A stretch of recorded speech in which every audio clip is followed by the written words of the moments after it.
So it seems we have started. I was not aware with. I am Leah Shortino. I am the director and founder of SEA Junction. And SEA Junction, as you know, is a public venue based in Bangkok, focusing on Southeast Asia. And since the very beginning of the coup, we have been giving attention to the situation in Myanmar and the development in the country from a demonstration to civil war to these days, where it seems that the opposition is making a difference in the war against the coup.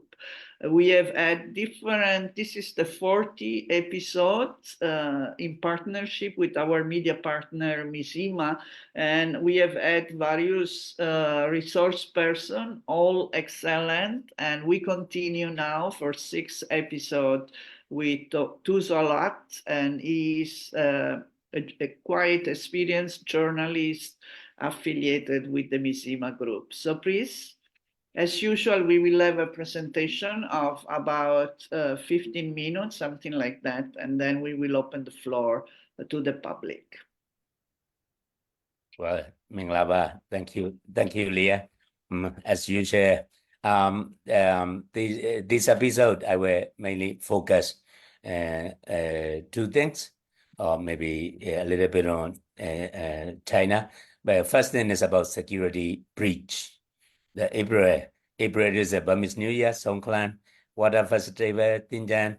But the early April actually started with serious drone attack targeting the very top military top brass, including Senior General Mia Line and so on, and quite a lot of heavily fortified media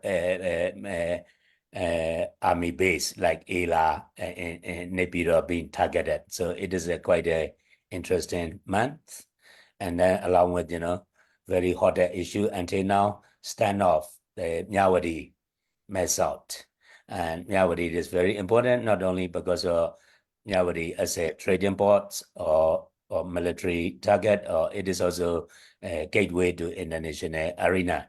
Still a lot more questions than answered these days. So these are the 2 key issues that I will cover in this update. And I will touch a little bit of Chinese attempt at or very actively engaging with the Burmese stakeholder. I hope we're going to see Made in China peace broker or very soon. So I will start with my presentation. Slide, please.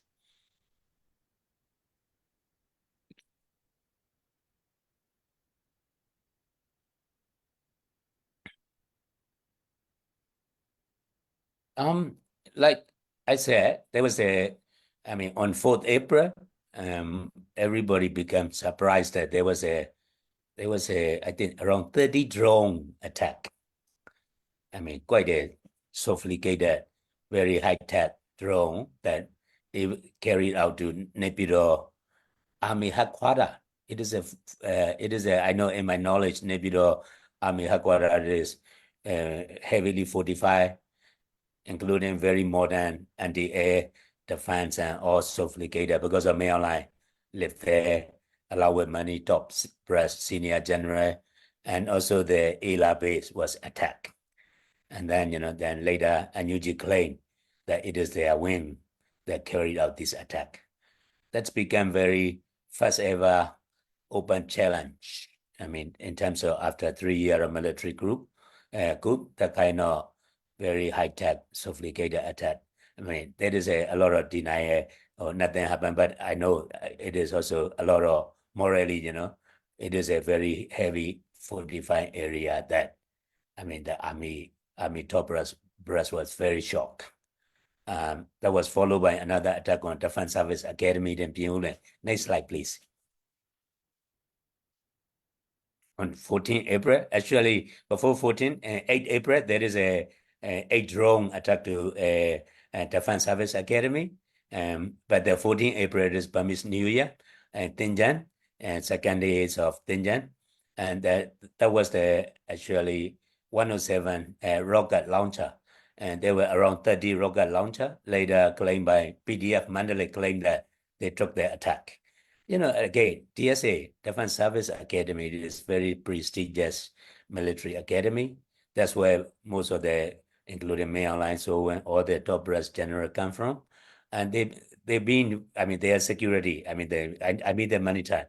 The DSA is heavily fortified, but their security breach again, and there were a few. This time the attack get very close to mainline. Traditionally, mainline or whoever is chief commander, they open the water playing stage at the DSA and they stay. But right after attack, mainline left. But everybody said he left to Yangon. But later I figured it out. He didn't leave to Yangon. He left to Metila. Metila was closer with the chopper. Basically, he ran away because there's some reports that it's some of the rocket dropped next to where he was living, along with other top brass. That came into very shock, even for him. And then, and also, for the resistance, this is the very, very, deliberate, threatening security breach or challenge to the army, Burmese army top brass that, from the smaller military outposts to the very big target like Main Online. Next slide, please. And then that's when I said, before I said, this is not only April 14, DSA Pyongyang, DSA next to Pyongyang. Pyongyang is near Memyo, Memyo is near Mandalay. So it's claimed by the PDF Mandalay. And also the responsible person, PDF Special Force, and also Shatu War is a cloud drone team. Seem like they got some kind of high-tech drone or upgrade, military upgrade. Then most of the drone are using in agriculture and other, but this time seem like they got more high-tech, sophisticated drone system to carry out such attack. So these are the quite serious, and it's not only mainline and other. Pyongyang is, we call it general villages, all the general current serving and also the training, all the prestigious military service and are there. That's why traditionally chief commander has to play water, open in the water. It is actually army town, heavily guarded, heavily scrutinized security. But this came into really, really shock, not only mainline, but also very, very various many other rank and file, mainly the very top brass, the prestigious army. There is a general village. We hear in that later a lot of people moving out of that area. So these are the significant and that resistance able to threaten. They do the security threat. And next one will be going to the Deputy Senior General Sowen. And next slide, please.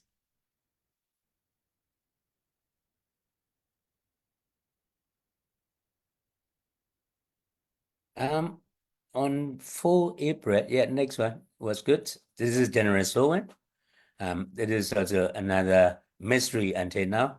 4th April, General Sowen was in Molamiai. He was given the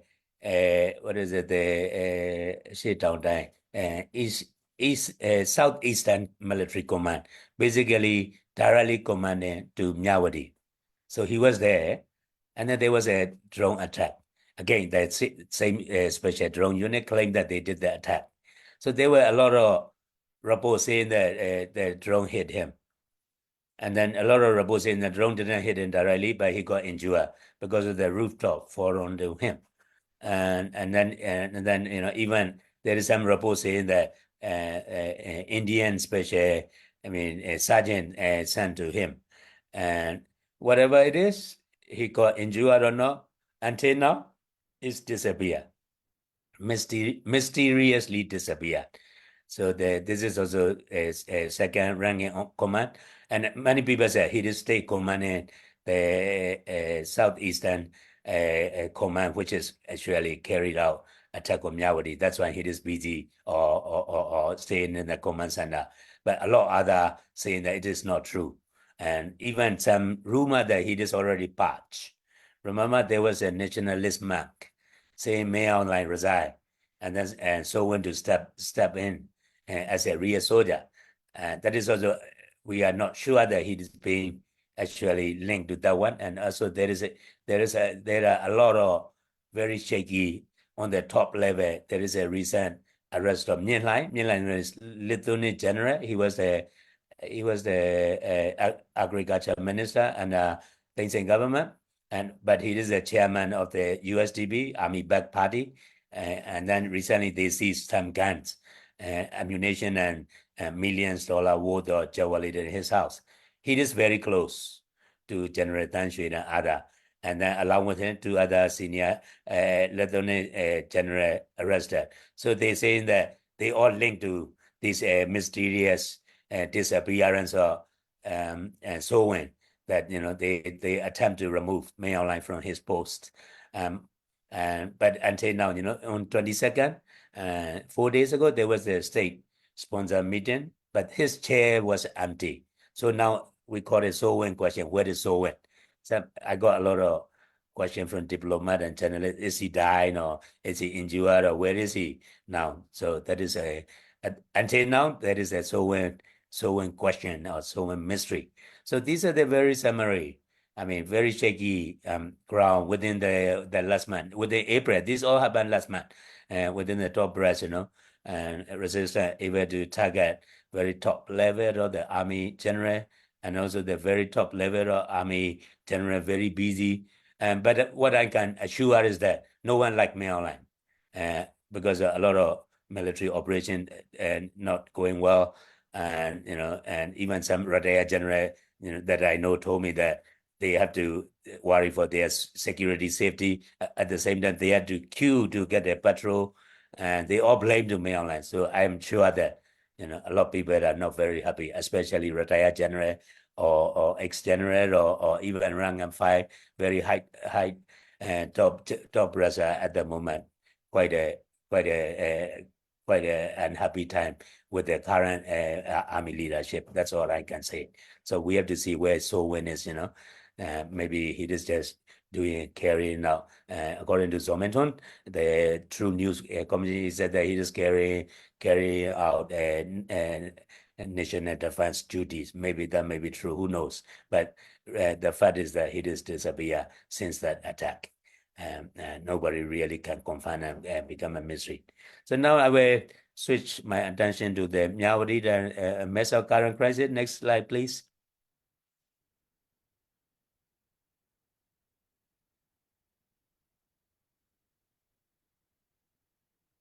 Okay, this is the Myawadit Mesa.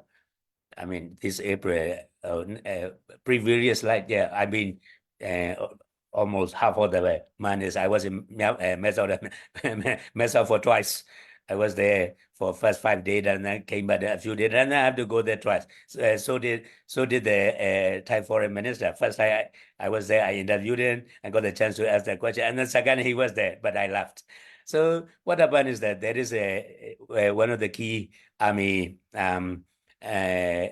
strategic outposts and 3 other LID light infantry division surrender to KNLA, KNU, PDF force. It's 617. So it is a more than 500 soldiers and loads of guns, and also 68 officers, and they surrender. Only LID 175 remain. That is where all the fighting happened. They were hiding under the bridge. And when I was there second time, I got to the bridge and heavy bombing and a lot of bombs spilled over Thai soil, and quite scary that we have to run at some point, even on the Thai side. The key question: who control Myawadit? And then suddenly, Myawadit, without single bullets, Myawadit fall back to the SAC and BGF. So BGF is a border guard, and that is very complex. Within BGF, there are 3 factions. One is the Sochetu, Bomodong, and Botewen. So BGF, when we say BGF, don't assume that BGF is one entity. There is the 3 different factions within BGF. BGF used to be border guard. Before Myawadit fighting, it was against So Wen, negotiated because they were saying that we no longer take command and support from army. So they sent Sowen to negotiate, but the negotiating didn't work out. That is also another reason that and he dispatched or he just kicked out. But then, PGF was the one negotiate to surrender this entire battalion. That was true. And then, there was a lot of gun. And also on top of BGF, apart from KNU, there is a DKBA, very small faction, and also another KNU peace faction, but I don't think they are significant. So the key player is a KNU, BGF, and then SAC in reality. So what happened? There is a serious important border trade. I'm talking about 5.5 million a day trading volume. It's huge. I mean, it's a lot of trading activities. When I was there, both are stopped. Mainly the truck go from the bridge 2, and people can cross from bridge 1. But the apparently both bridges are closed. And until now, there is an open question who this. I mean, I'm sure the 175 battalion was those uh, who who stopped at the bridge 2 went back to their battalion and they host the Burmese army flat, Burmese flat. So they are back there with the help of BGF. And so that is what happened. But until now, unclear, the BGF, they changed their name, main faction called KNA, Korean National Army. But on top of that, there is another scam center, Sri Koko, very notorious one, and KK Park. So these are all very complex situation. There is a lot of rumor that there is a quiet negotiation about the like a China border 70-30, benefit sharing but until now they're not. I mean, until this morning both bridges are closed, both trading activities and people crossing. And also the Myawaddy, it's not only border and trading ports, it is also significant because it's not like China. When I was there, I met, Jonathan Hatt from BBC, May Wong, Channel News Asia, and, Guan Robinson from Nikkei Asia, and Riders, Panu. I saw all the Thai and all international media there. So it is a kind of international gateway. And also, I think that's why SAC not afford to lose waste. Is it not only military outposts or it is not only trade imports? It is quite significant area. That's why they try very hard to keep hold on this particular Myawaddy area. That is, but until now, it is another again like a so when it is a Myawaddy question that who is actually controlling. But both, security wise, it is by the BGF, former BGF, now KNA, and the SAC, the LID 175. But surround the area that already fall under KNU and KNLA, like those 670 soldier and family surrender. The actual strategy outposts plus 3 battalion, 3 regiment, 3 battalion already surrender. Battalion 356, 357, 357 already surrender. So militarily, KNU in upper hand, but in terms of running the top, also KNU make the statement they don't want. I mean, I witnessed, a lot of bombing by plane, fighter jet. I did more than 200 times when I was there around the bridge, and they worried that they don't want Myawaddy completely destroyed by bombing like what they did to Cochrane, nearby town. So that is also another reason as to consider. And also a lot of rumor that tied involved in making the deal. I don't know who is involved, but there is the fact that without single bullet, Myawaddy got back to the SAC and PGF control. That is their point. Next slide, please. And there is a joke. May only make it. This is the merrymaking. If you make some merrymaking, these are the amount of the guns I'm talking about. There is because of these strategic outposts plus and 3 battalion surrender. There is lots of gun got it, including army runs. Those PDF very happy to figure out there was loads of army run too. So they're very happy. So there is a joke that, sadhu, sadhu, sadhu, taru to me online for very generous donation. So this is the current joke. So I think in terms of firepower, I don't think Myanmar fall back because of firepower. It is very mystery. Myanmar fall back to SAZ without single bullets. And so a lot of rumors said the resistance ran out of bullets. I don't think that is they ran out because of these guns are seized. I don't know where they are now. But I mean, these are also another question that remain. Nice. Next slide, please.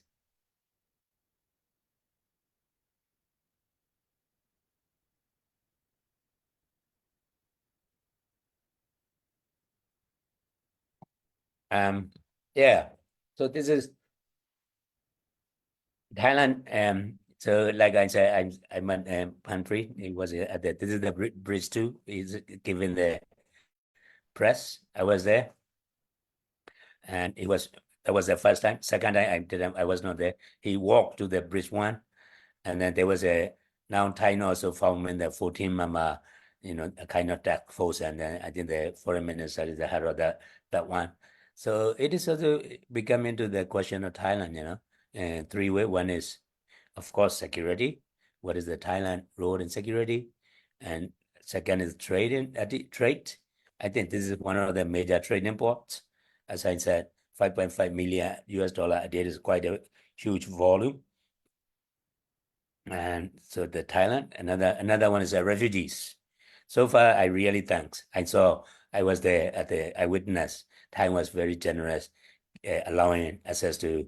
I mean, when I was there, these are the picture. The Thailand was allowing refugees. They even prepare. They said that they will have a capacity for 100,000 refugees. I saw it with my eyes, and they were very generous. They let them in. They let them settle. I was with one of the relief, the overseas ARD, one of the local relief, and going around seeing the refugee and Thai arrangement. They were very generous, but quite worrisome. What to do next? So I mean, of course, there is a newly formed task force, the joint task force. I think they can handle it, but I think I mean, seriously, they have to start thinking they are with the army only institutions that no longer relevant. It's changed. There are many other relevant at now even PGF, such as they become very, very, I mean, key player in this current crisis. And what will be the next? How are they going to negotiate back to the normal? I know China is very concerned about security and trade.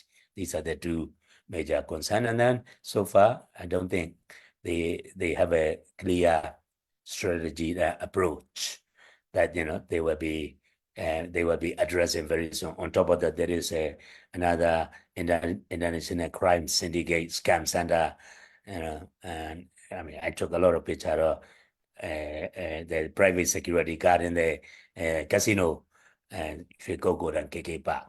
So these are a bit more international concern than the regional, because China is quite serious about this scamming center. So it is another question that what will be the Thailand role in solving these three issues: refugees, security, and trade issues. So we have to wait and see what is going to be the Thailand response, and I'm sure they are working out and trying to be more, complicated, multiple approach to the crisis. But it is not over. It is very complicated and very confusing. Why can you easily let it? Now, a lot of people are playing the KNU and KNLA. When you let it easily, giving back without saying a fire to the very small faction of army, battalion LID 175.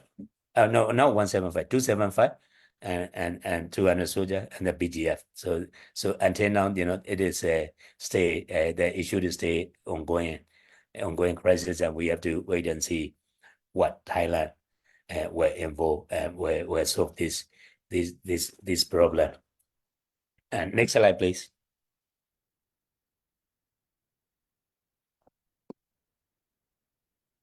So this is the refugee when I was there, and then this is the bridge too that closed.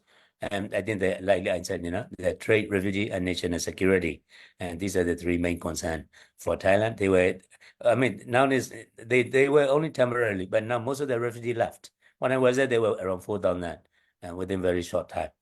Um, So next one, please. So this is the bridge two, stay close. Like I said, on top of, this is very briefly touched on, and China also very busy. I think on second, and there is a Chinese saying at the UN Security Council open door that they happy to be negotiated between it and SAC. So, and then, this is the Chinese ambassador at Shanghai meeting with Tan Shui, our outgoing dictator, and then former President Thein Sein, along with, Dr.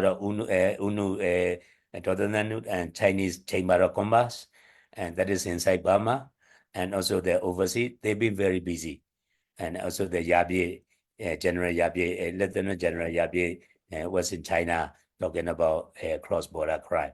And I think Chinese sound out that they're happy to be the negotiator or want to solve the Burmese problem. So we will see a lot of joke about made in China peace process, going to come back to Burma Myanmar crisis. This is the current issues that we are also keeping an eye on, especially on the BGF, because they were very active arresting BGF in voting and scam center in Hogan. So what will be the same fate that Chicago actually run by BGF and KK Park? What will be the fate of those scammers who give a century and the rule of China, and particularly how are they going to involve in this Myawaddy ongoing crisis? So this question is also unknown. So my last slides, please.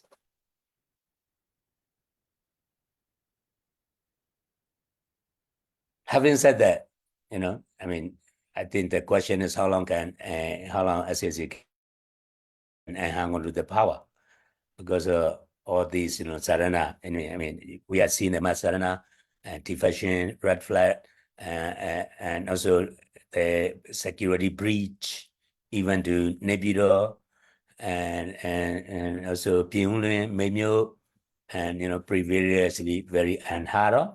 So the question is how long Mayoline. Also this day, Mayoline, General Mayoline become very least popular general out of all the army chief commander within countries. So there is a challenge not only coming from the outside, but also from the inside within the army itself.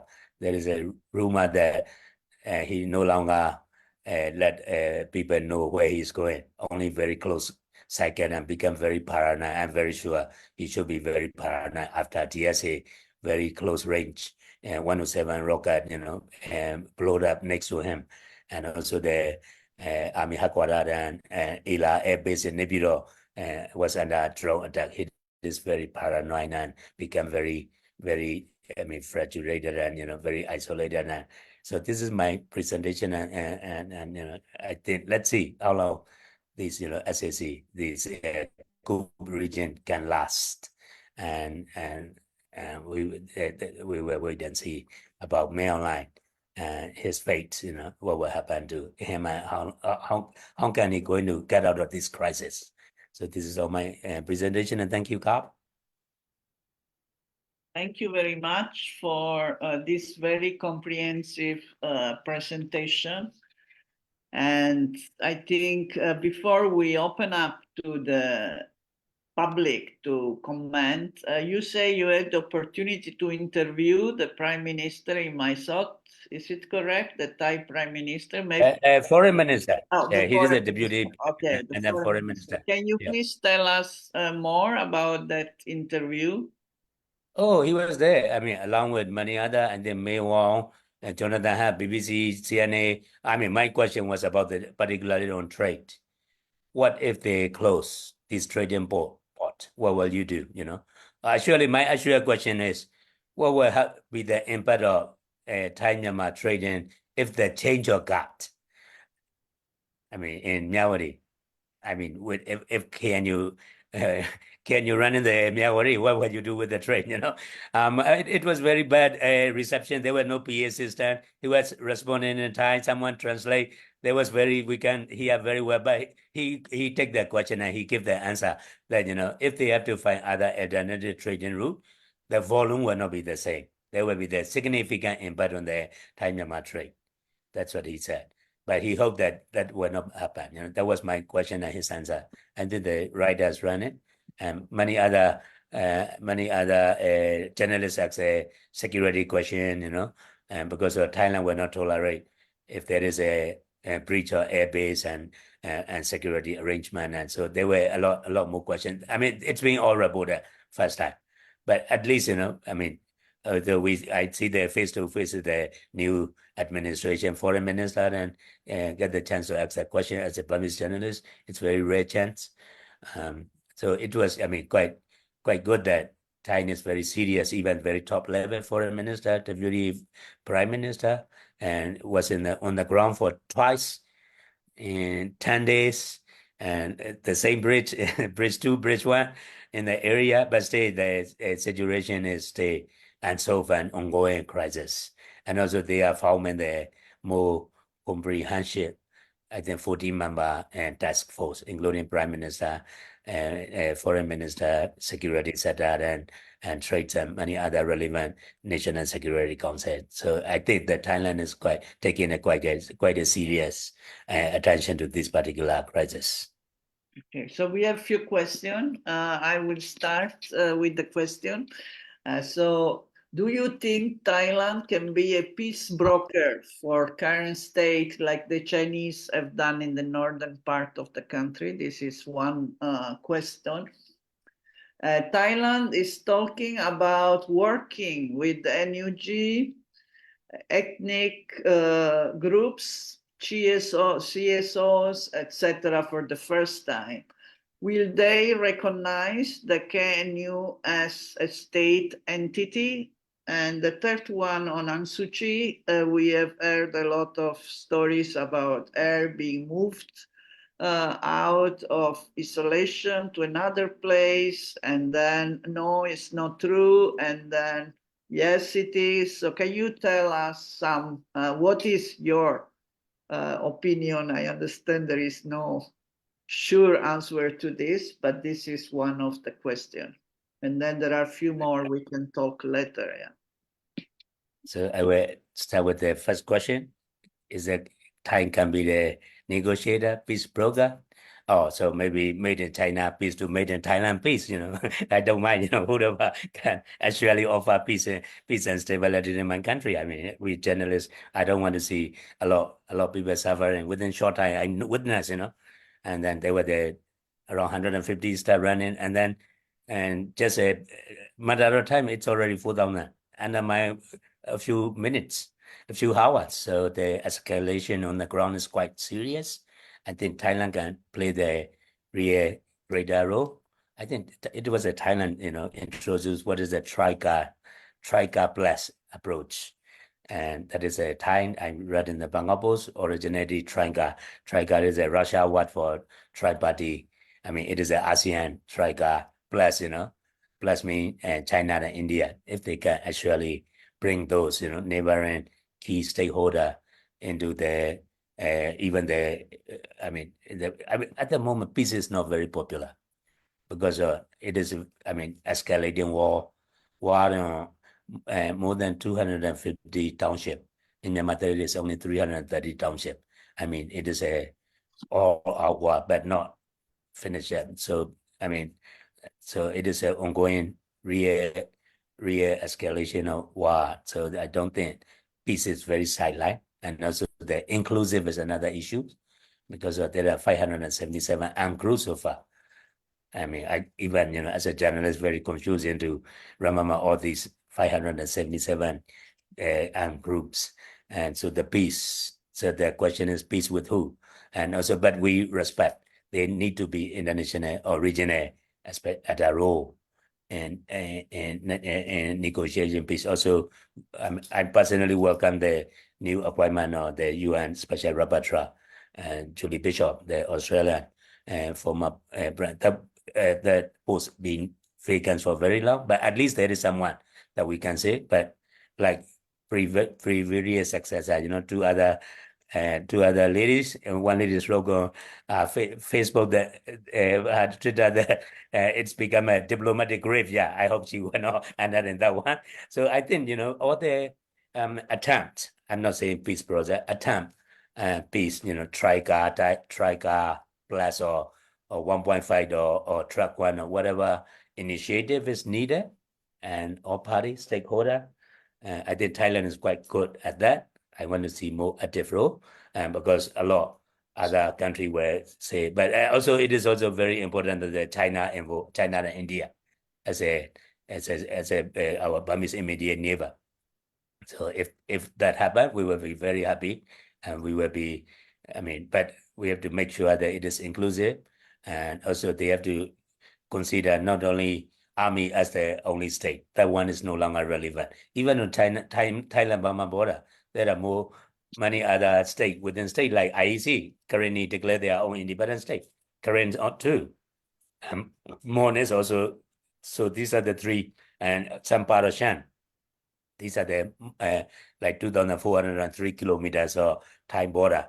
So I think we will be very welcome, but we will be very skeptical, and we will keep our eyes who is included and who is excluded, who is included and who is excluded in this potential initiative. But we welcome all kind of attempt to host down this current ongoing crisis. So the second question is Thailand. Start talking with Anuji.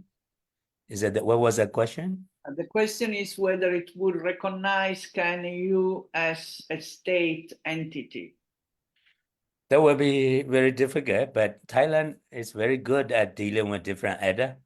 They always say they will approach who they can talk. Of course, they will have a direct communication connection with the SAC. Look at the Red Cross approach. They are state to state. Usually, they don't openly engage with the non-state EDA. But I would say it is not too late to start thinking about accepting or recognizing other key non-stakeholder. They are not actually state, but as I said, Burma began franchise. Burma's map going to change anyway. No longer what you know Burma as today. It is changing in the Chinese border anyway, like it or not, because of Kukan, AA, TNLA. So that is a reality. So they have to start thinking about reality. I mean, I study international relations, realism. All those realist assumption are only state mean very simply defined, and sovereignty, people, and nation. But the Burmese sovereignty is already negotiated. There are many other seeking their own sovereignty. So why not? I mean, not only NUG, but also other states start declaring, and also physically they run in the show, like IEC currently. They run in the show 80%.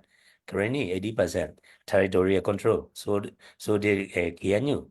So they start and thinking about not only NUG plus, there is a K3C, or there was a statement on 3-year anniversary, 6-point demand by NUG plus 3 other K3C. We call it K3C, currently Kachin, Chin. And so I think they can, why not? They can work together.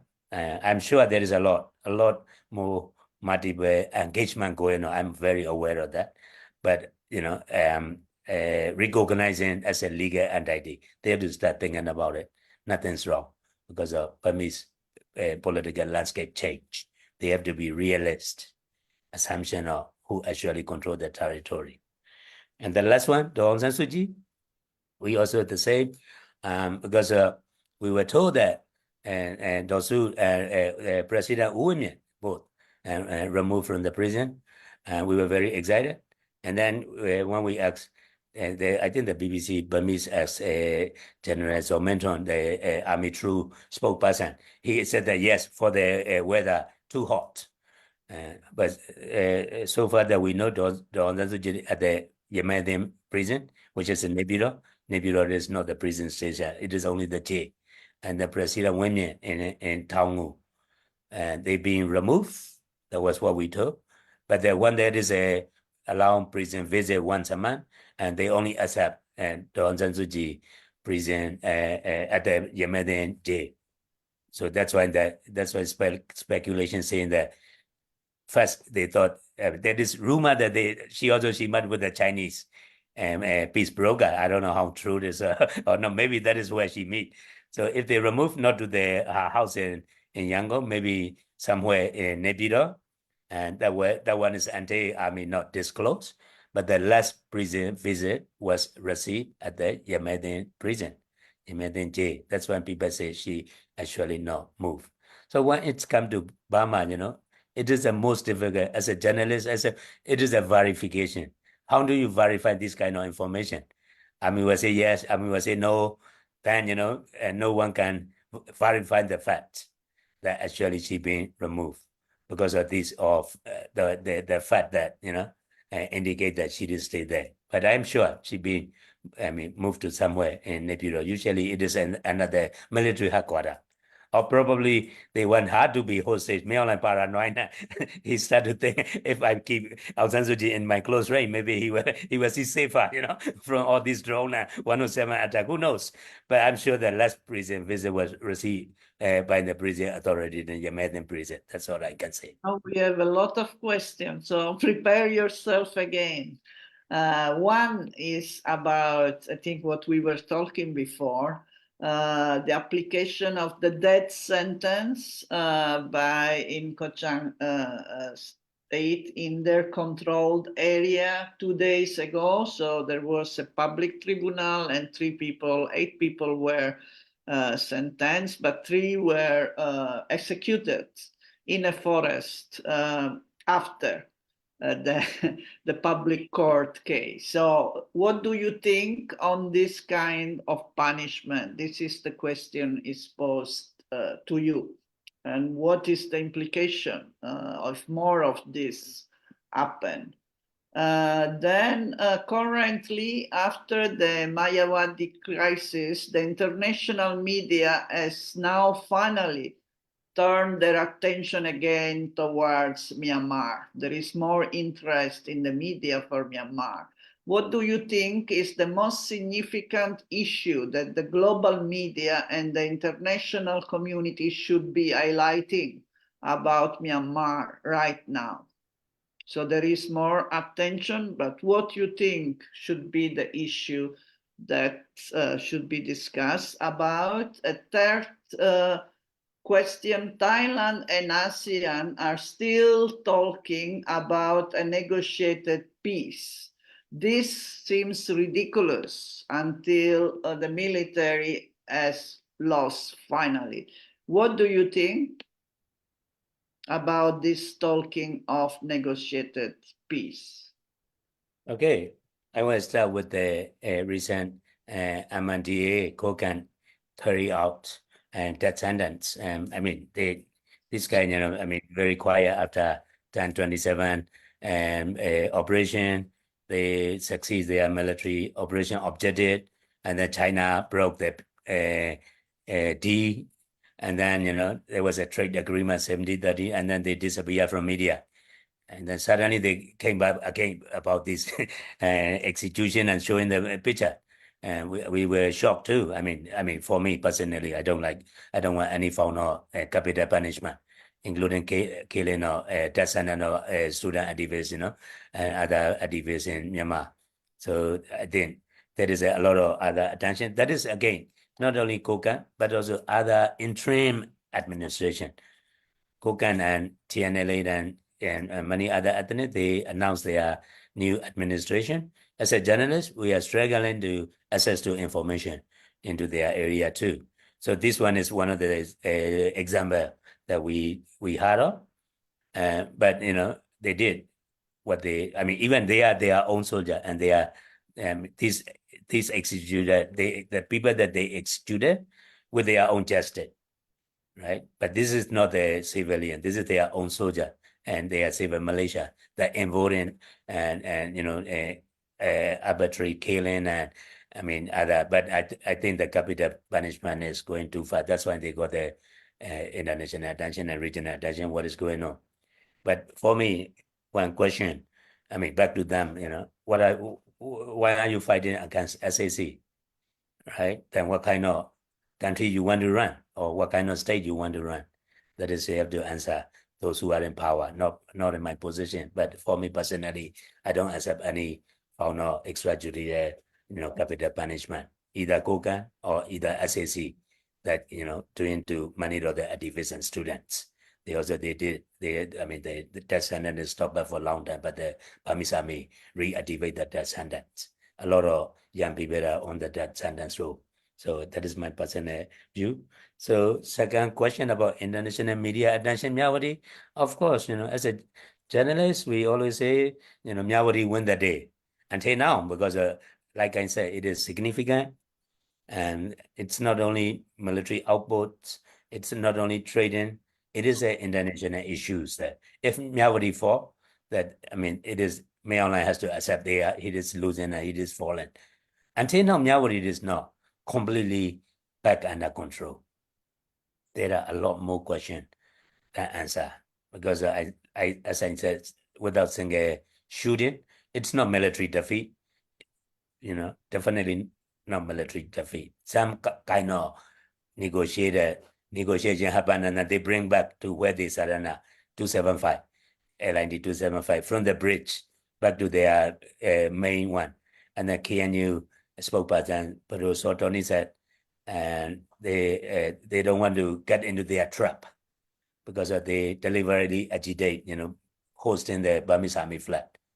They were hoping that KNU will open attack them, but they didn't. That was their answer. So there are a lot more other consideration going on, especially about this intensive bombing.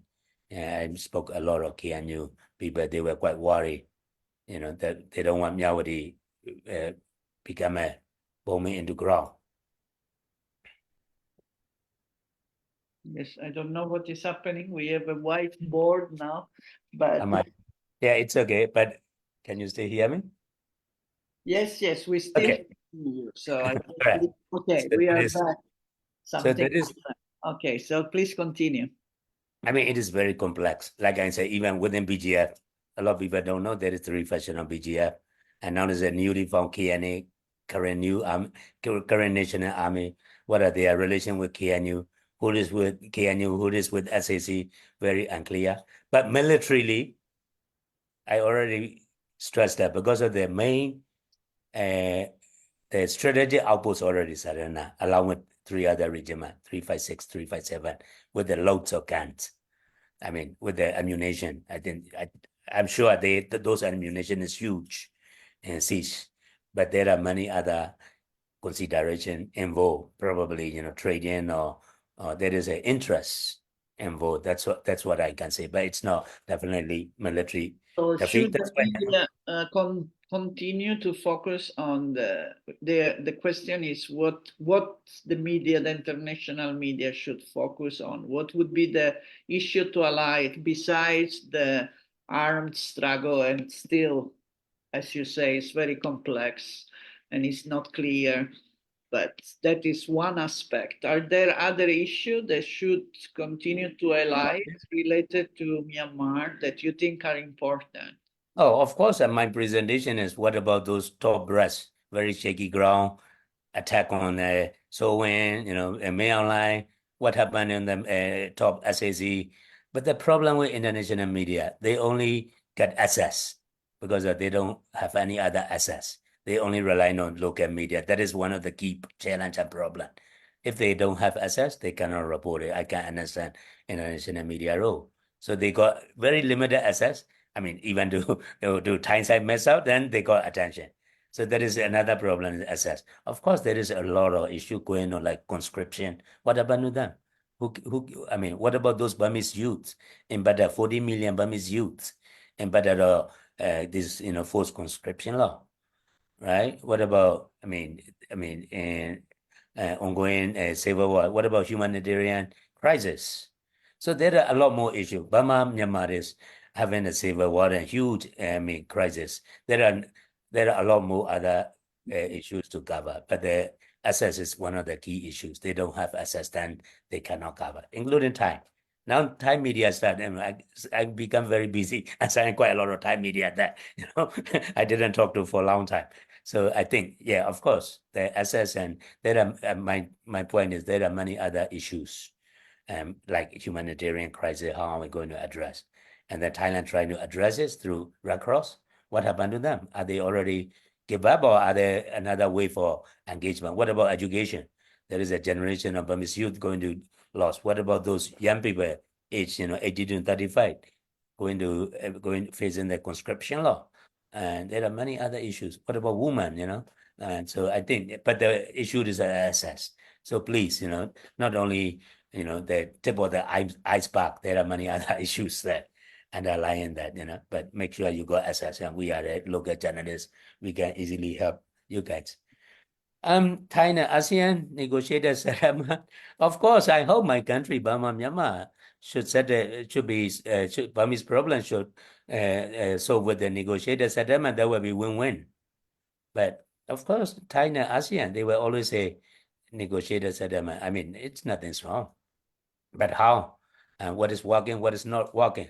If it is some like 5-point consensus, already 3 years not working, do something else.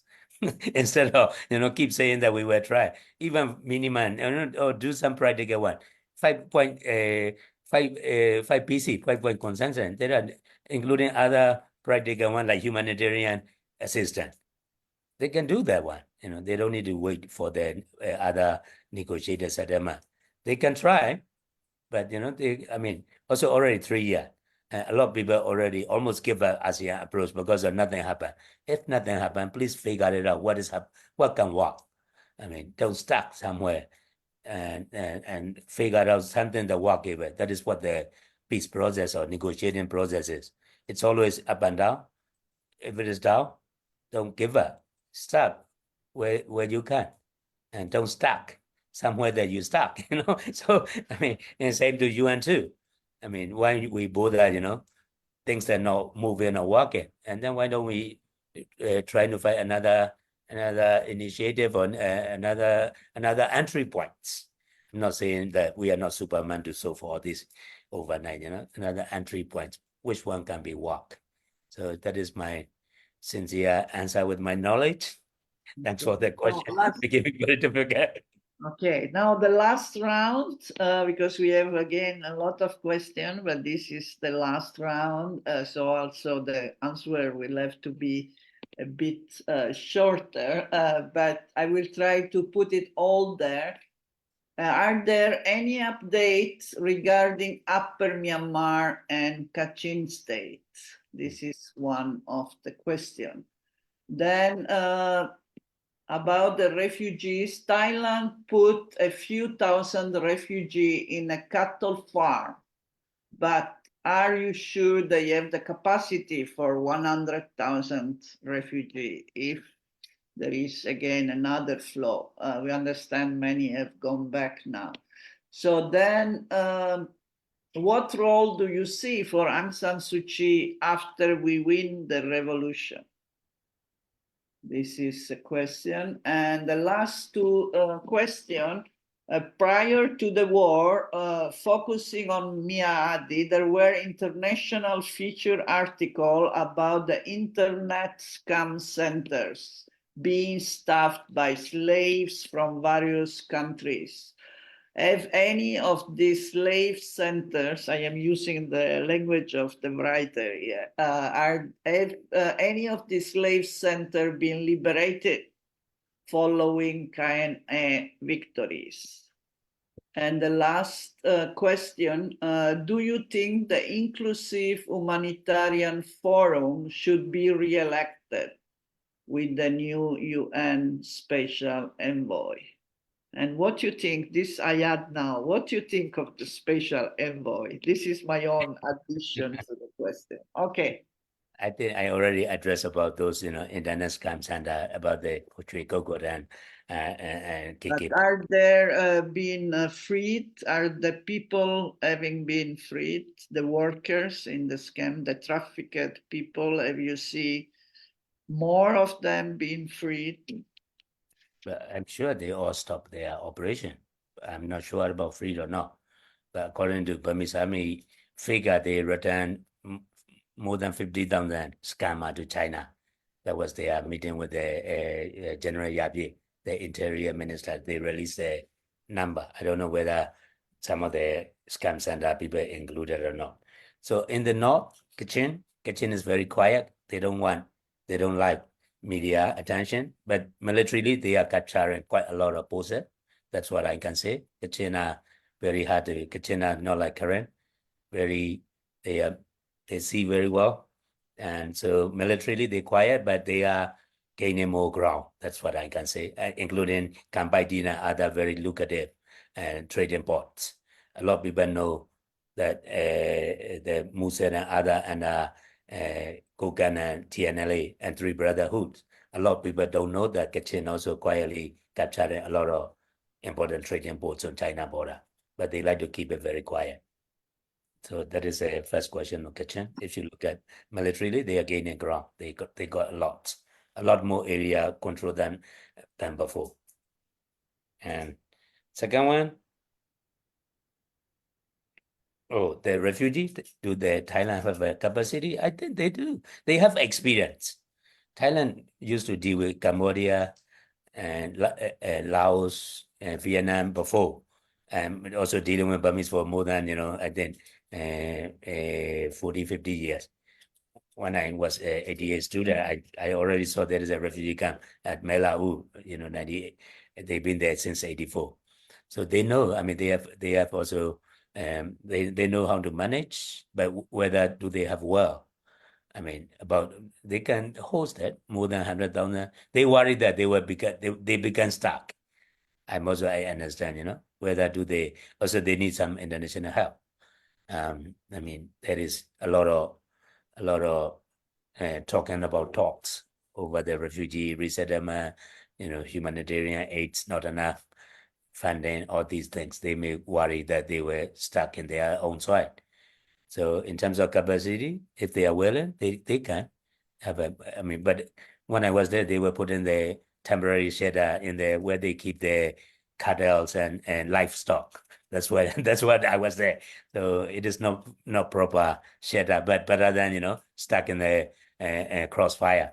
At least they give them and some. I saw it with my own eyes. A few water supply, a lot of Burmese diaspora mess up, try to help them. So they were very quite generous. But capacity, if they are willing, yes, but need to pay more attention and also need more other international help, especially rural UNHCR. Also, again, Thailand don't have word for refugees. They don't recognize refugee. It is a time to reconsider, this particular word. Convention on refugees, and they're not signatory, but how do they address them?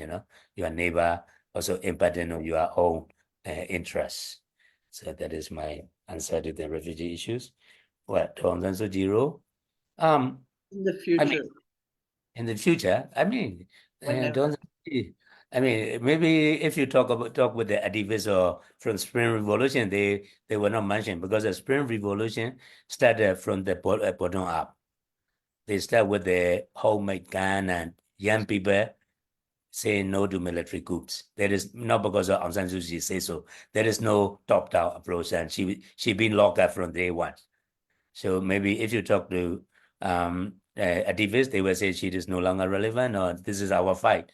Not our fight. Her time is over. But if you talk to General Burmese, they will say yes, she is still very influential public figure. A lot of people regard her as mother of the nation. So it is a general opinion. There is still room for her. But what a lot of people worried is she is very anti-violence because she is a Nobel Peace Prize winner. She will not support armed struggle. That is what a lot of people worry, that SAC will use her as a, if they lose a war, if they lose a ongoing fighting armed struggle, and then they will use her to slow down the armed struggle. That was the main worry. So I don't think, people or publics forgot her. There is always, respect and, don't underestimate Aung San Suu Kyi role as a very influential national figure. I don't think her popularity will stay there, although not relevant with the armed struggle or with the Spring Revolution, but don't underestimate her influence and her power. That is my question. And the last one I think included, what is it? Inclusive and humanitarian. Inclusive humanitarian forum should be re-elected with the new UN special envoy. I think humanitarian, we need to find any way any way possible to save life. That is the man. And everybody agree. EU, US, ASEAN, that is all agreed on addressing humanitarian crisis. And also there is another like POW. How are we going to deal with POW? Those recent 670. How are we going to address? As he said, this is not not war with two countries. It is a civil war. So they not regard as a POW.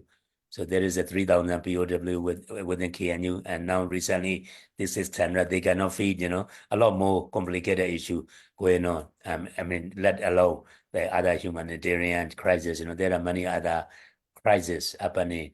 I mean, those who are needed. I think, yeah, we should reconsider. I mean, there is a lot of intention and a lot of talk about, and in particular, like even US leaders allocate the budget majority go to humanitarian crisis. I don't know how and who is going to benefit, but I'm sure it is not through Nebido. You're not going. It is not solution. They are the main root cause. They will not let you assess, and that's why we've been advocating cross-border humanitarian aid. So reformulating, another humanitarian engagement and through other stakeholder. So that's all I can say. I think at least there is a newly appointed special rapporteur. We hope that she is not going to enter in another diplomatic graveyard.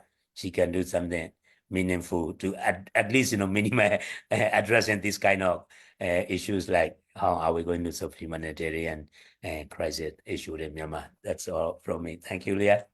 Thank you very much. I think again was a very comprehensive and detailed analysis of what is happening on the ground, as well as in the international community in relation to Myanmar. So thank you very much for this, for being with us today. And I hope to see you again next month for the next 41st update. Thank you to Mizzima also, again, our partner who's broadcasting this also on Facebook, and they get much more hits than our Facebook. So it's very important to collaborate with you. Thank you again, and see you. Thank you to the one that have followed us and continue to follow us. Bye. Thank you, Si Jianxin, Leah. Bye. Bye.